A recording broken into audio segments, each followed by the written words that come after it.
রব কি বলে জানো? তুমি যাকে আমার চাইতে বেশি ভালোবাসবে, আমি তাকেই তোমার কাছ থেকে দূরে নিয়ে যাব আর তোমাকে বড্ড একা করে রাখবো।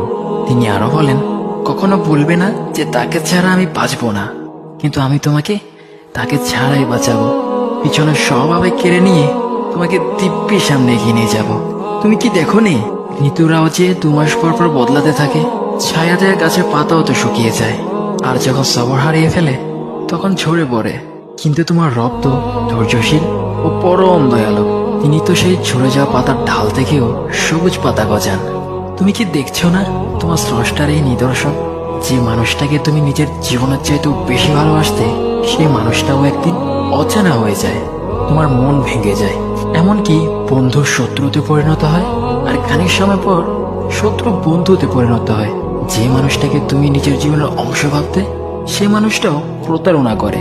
বুঝি না, এত কিছু হওয়ার পরেও তুমি তোমার রবকে বাদ দিয়ে সেই মানুষগুলোর উপরই ভরসা করো, যারা তোমাকে প্রতিনিয়ত কষ্ট দিয়েছে।